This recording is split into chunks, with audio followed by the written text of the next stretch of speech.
Hello friends, welcome to my channel.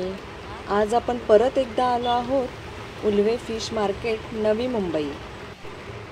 चला तर मग पाहूया इथल्या ताज्या मासळीचा बाजार कसा असतो। आज मी बोंबील घेणार आहे। इथे तुम्हाला मीडियम साईजचे बोंबील एक वाटा 200 रुपयाला मिळेल। त्या वाट्यामध्ये जवळजवळ 8 बोंबील असतात। आता मी हा एक वाटा घेतला आहे आणि मावशी ते बोंबील मला साफ करून देत आहे।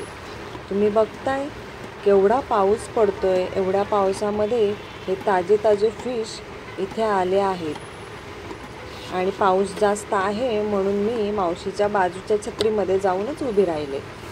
हे मार्केट तर तुम्हाला माहीतच असेल। हे शगुन चौकमध्ये रिलायन्स ट्रेंड्सच्या अगदी समोर आहे आणि ह्या मावशी एकदम छान फ्रेश फिश देतात, म्हणून सहसा बऱ्याच वेळा मी फिश ह्या मावशीकडूनच घेते। आता हे स्वच्छ साफ केलेले बोंबील घरी जाऊन मस्त कुरकुरीत फ्राय करणार आहे। बोंबील फ्रायची पण व्हिडिओ तुम्हाला बघायला मिळणार आहे। तर मित्रांनो, ही होती उल्वे फिश मार्केटची छोटीशी सफर। जर तुम्हाला व्हिडिओ आवडला असेल तर लाईक करा, शेअर करा आणि चॅनलला सबस्क्राईब करा। धन्यवाद।